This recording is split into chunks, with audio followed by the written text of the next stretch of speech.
Bienvenidos al capítulo quinto de este breve serial del tema Inquisición protestante. Este vídeo debe ser visto sobre todo por anticatólicos que acusan a la Iglesia Católica sobre la Inquisición. Este documental breve es para demostrar que por la parte del movimiento reformatorio protestante hubo una Inquisición por parte de los círculos de la Reforma protestante. Se debe ser objetivos y justos con los sucesos históricos, ya que no se suele hablar de esto, y se prefiere ocultar o ignorar estos sucesos solo para seguir señalando a la Iglesia Católica. Nuevamente seguimos haciendo citas de diversos historiadores protestantes, seculares y católicos sobre este suceso, y se ofrecen al final de cada vídeo las fuentes de donde procede la información. Capítulo quinto. Radicalismo violento y la Revolución Protestante. El historiador y sacerdote Grisar y el historiador Johannes Jansen señalan la revolución de improperios de Lutero, y lo citan. Si tuviera a todos los frailes franciscanos en una sola casa, le prendería fuego. Al fuego todos ellos. Es una obligación el vencer al Papa usando la fuerza. Los poderes espirituales, así como los temporales, tendrán que sucumbir al Evangelio, ya sea por las buenas o por las malas, como se puede ver el ejemplo en la historia bíblica. Zwinglio también tenía marcadas tendencias militares, y lo señalan. Zwinglio había llegado demasiado lejos y declaró que la masacre de obispos era necesaria para el establecimiento del Evangelio purificado. En 4 de mayo de 1528 escribió: los obispos no desistirán a su fraude, hasta que el segundo Elías aparezca y una lluvia de espadas caiga sobre ellos. Es más prudente arrancarse un ojo inútil que dejar el cuerpo sujeto a la corrupción. Zwinglio murió junto con 24 predicadores afines a él, en la batalla de Kappel, a unas cuantas millas al sur de Zúrich el 11 de octubre de 1531. Ante esta noticia, Lutero reaccionó con alegría. Este acontecimiento ayudó a que Bullinger sucediera a Zwinglio, siendo el más leve y moderado de todos los fundadores protestantes. Capítulo sexto. Muerte y tortura para católicos, protestantes disidentes y judíos. El historiador Grisar aporta los dichos de Lutero. Hay quien enseña contradicciones a algunos reconocidos artículos de fe, con evidencia fundamentados en la escritura y que son creídos por buenos cristianos en todo el mundo, como se les enseña. El historiador Johannes Jansen también señala los dichos de Lutero. Los artículos de doctrina sediciosos deben ser castigados por la espada, sin necesidad de pruebas. En cuanto a los anabaptistas, que niegan el bautismo en la infancia, el pecado original y la inspiración, lo que no tiene relación con la palabra de Dios y con certeza se opone a esta, las autoridades civiles también están obligadas a limitar y castigar sus falsas doctrinas. Tan solo piensen qué desastre resultaría si los niños no fuesen bautizados. Además, los anabaptistas se separaron de las iglesias y crearon un ministerio propio, lo cual es contrario al mandamiento de Dios. El historiador Grisar señala también una nota sobre Bullinger. Bullinger notó la contradicción de Lutero, quien apelaba a la tradición para castigar a los herejes, pensó que era en realidad ridículo y que debía situarse en la realidad de que la Iglesia había hecho esto por largo tiempo. Si el argumento de Lutero basado en que, así se ha interpretado siempre, fuese admitido, entonces, la propia doctrina de Lutero se cae por su propio peso, ya que su doctrina no es la misma que ha enseñado la Iglesia de Roma. La consistencia lógica nunca fue uno de los puntos fuertes de Lutero. Grisar comenta. Cada seguidor de su evangelio que discrepaba con su visión, estaba destinado a ser encasillado como un hereje impío. Lutero nunca dudó que había descubierto un nuevo evangelio. Son bien conocidos los hechos de Lutero, referidos por fuentes no católicas acreditadas, acerca de sus prácticas persecutorias en contra de protestantes no luteranos. El profesor de historia, Roland Bleiton, pastor congregacionalista, apunta en su libro Aquí estoy, una vida de Martín Lutero. En 1530 perseveró en el criterio de que dos ofensas deberían ser castigadas, incluso con la muerte, estas son la sedición y la blasfemia. Lutero interpretó como sedición incluso alguna abstención en el gobierno o la milicia, y el rechazo a algún artículo de los apóstoles como blasfemia. En un memorando de 1531, escrito por Melanchthon y firmado por Lutero, un rechazo de la oficina gubernamental fue descrito como una blasfemia insufrible, y la desintegración de la Iglesia como sedición en contra del orden eclesiástico. En un memorando de 1536, otra vez por escrito y firmado por Melanchthon y Lutero, la distinción entre los anabaptistas pacíficos de los rebeldes, fue borrada. En Carta abierta a la nobleza cristiana, las obras de Lutero, por Robert Blayington se lee. En 1520 decretó: cada hombre es un sacerdote. Y agregó: debemos vencer a los herejes con libros, no con la hoguera. Pero un hombre que tiene la certeza de tener a la palabra de Dios en su poder, no tolerará ninguna contradicción. En 1529 ya hacía algunas distinciones delicadas. Incluso los incrédulos deben ser forzados a obedecer los 10 mandamientos, asistir a la iglesia, que se ajusten en lo exterior. En 1530, en su comentario al Salmo 82, aconsejaba a los gobernantes privar de la vida a los herejes que predicaran la sedición o en contra de la propiedad privada y a aquellos que enseñaran en contra de los artículos de fe. Debemos notar, no obstante lo anterior, que hacia el final de la vida de Lutero, este retorno a sus primeros sentimientos de tolerancia. En su último sermón aconsejó el abstenerse de combatir la herejía por la fuerza.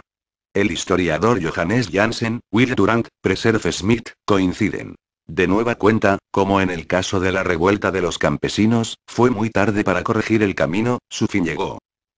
Durant nos ofrece ejemplos de persecución de reformadores después de Lutero. Bucero, urgió la desaparición de toda falsa profesión de fe, junto con sus esposas, hijos y ganado. Melanchthon, insistió en usar la pena de muerte para los que rechazaran la presencia real de Cristo en la Eucaristía, a los que negaran el bautismo a los niños, y la creencia de que algunos paganos se pueden salvar. Demandó la desaparición de aquellos libros que se opusieran o estorbaran a la doctrina luterana. Los estados protestantes suprimieron el culto católico y se apoderaron de sus bienes. La censura a la prensa fue adoptada, junto con la excomunión. Kurt Reinhardt, autor de 2 volúmenes sobre historia alemana, escribió: la iglesia invisible que Lutero esperaba establecer en los corazones de todos los fieles, se había convertido en una institución muy humana y visible. Lutero se encontró a sí mismo obligando y forzando, en contra de sus principios de libertad individual y tolerancia. Los ideales de libertad espiritual, libre interpretación y sentimientos de introspección de Lutero, en realidad nunca proliferaron en la estructura de su iglesia. La mayoría de sus ideas que provocaron la separación con Roma, tuvieron que refugiarse en aquellas sectas que las 3 iglesias reformadas zwingliana, calvinista y luterana, perseguían con el fuego y la espada. El historiador Johannes Jansen agrega: uno puede adivinar cómo vivían los judíos en esta atmósfera de intolerancia entre los cristianos, los verdaderos o los que así se hacían llamar. Lutero aconsejaba: destruyan y destrocen sus casas. Quítenles sus libros de oración y talmuds, sus Biblias también. Prohíbanles a sus rabinos, bajo pena de muerte, el volver a enseñar. Prohíbanles el paso por calles y carreteras. Prohíbanles que ejerzan la usura y quítenles todo su dinero y sus tesoros de oro y plata. Y si esto no fuera suficiente, destiérrenlos, como si fuesen perros rabiosos. Lo triste del caso es que tiempo antes Lutero había hablado acerca de ser más tolerantes con los judíos.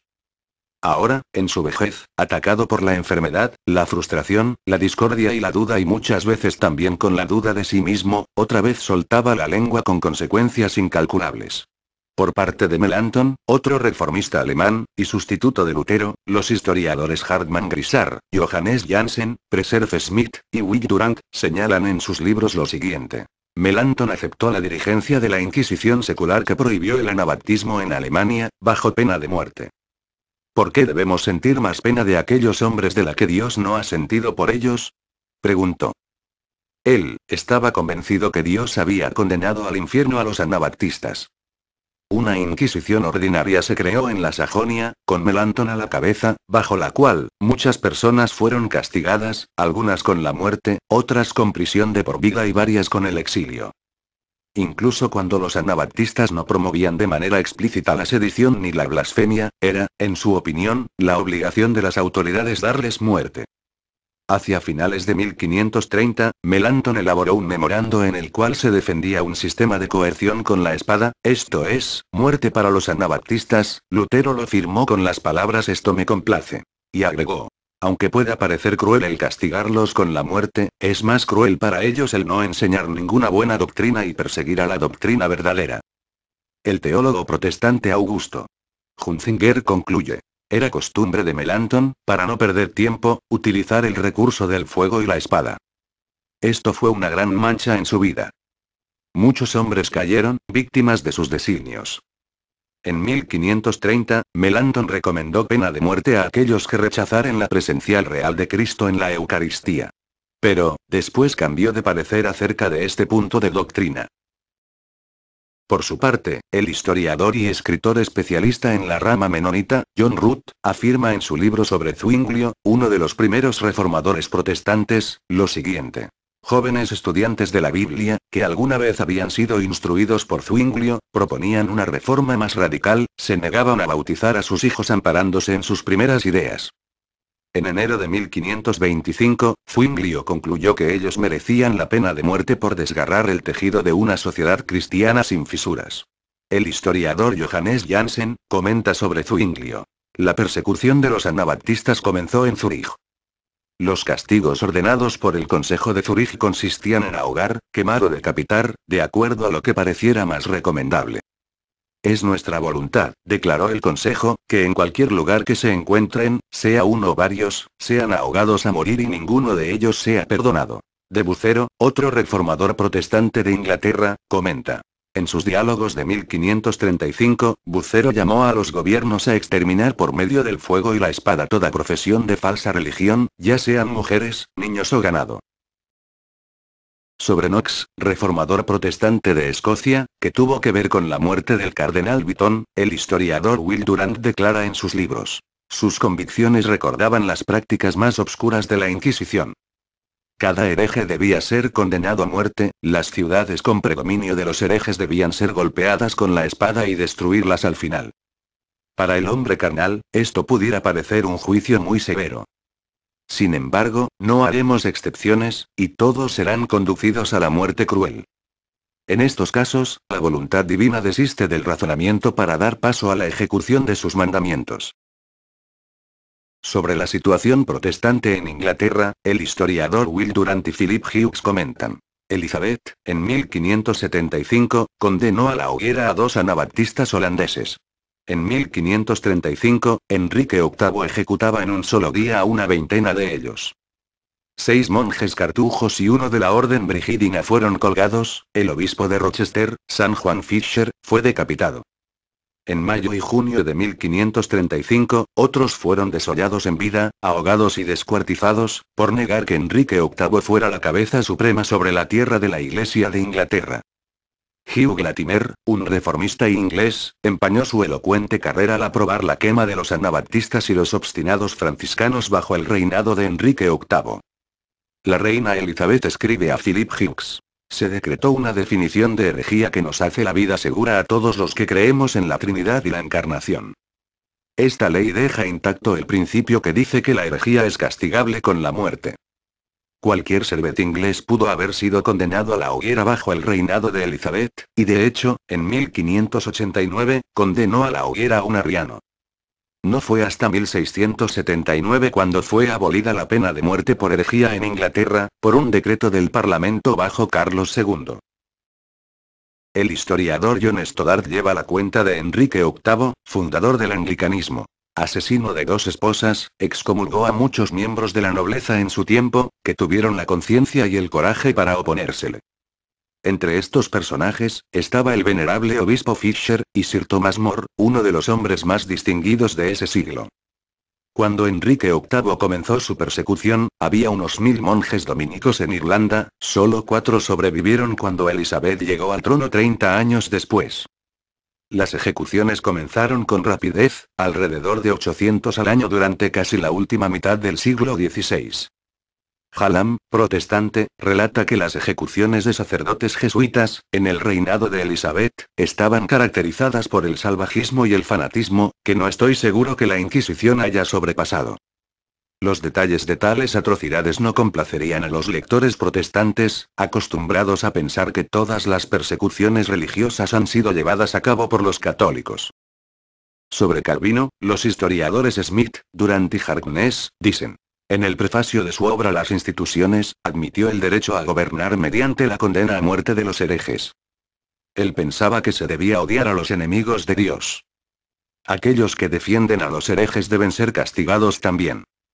Durante el gobierno de Calvino en Ginebra, entre 1542 y 1546, 58 personas fueron condenadas a muerte por herejía. Aunque no recomendaba usar de manera directa la pena de muerte por blasfemia entre los judíos, sí defendió su uso en contra de estos. Calvino, en defensa a apedrear a los falsos profetas, dijo: un padre no debe perdonar a su hijo ni el esposo a su esposa. Si alguien estima tanto a un amigo como a su propia vida, permítanle acabar con su vida. Habló acerca de la ejecución de católicos, pero al modo de Lutero, en realidad no deseaba poner en práctica su retórica. Las personas que persisten en las supersticiones de la Roma anticristiana, merecen ser reprimidas por la espada. El historiador, Daniel Robs aporta. En enero de 1547, en la Ginebra calvinista, James Gruet, una especie de librepensador, fue acusado de haber publicado una nota en la que se implicaba que Calvino debía salir de la ciudad. Fue arrestado con rapidez y se buscó de casa en casa a sus cómplices. Esta acción fue inútil para revelar nada, excepto que Gruet había escrito en uno de los panfletos de Calvino: son tonterías. Los enjuiciadores lo torturaron en el potro 2 veces al día, mañana y noche, por todo un mes. Fue sentenciado a muerte por blasfemia y decapitado el 26 de julio de 1547. La libertad evangélica había llegado al punto de que sus campeones habían tomado la vida de un hombre por el simple motivo de una sátira. El historiador Durant aporta más detalles de la muerte horrenda a James Gruet. Medio muerto, fueron atados sus pies a una estaca mientras le tiraban de la cabeza hasta desprenderla. Los historiadores Daniel Robs y Harkness agregan: en mayo de 1555, ocurrió un disturbio de borrachos, provocado por un grupo que objetaba el exceso de refugiados extranjeros en Ginebra. Estos opositores a Calvino, fueron calificados como libertinos. Los hermanos Comparet, 2 humildes barqueros, fueron ejecutados y las partes de sus cuerpos desmembrados, regados en las salidas de la ciudad. Los hermanos Comparet, fueron torturados con la aprobación de Calvino. En el potro de tormento, dijeron que el disturbio fue premeditado, más tarde, antes de su ejecución, lo negaron. Varios fueron decapitados, incluyendo a François Bertelier. Otros más fueron desterrados junto con sus esposas. Los otros miembros del grupo se fugaron, sin embargo fueron sentenciados a muerte en su ausencia.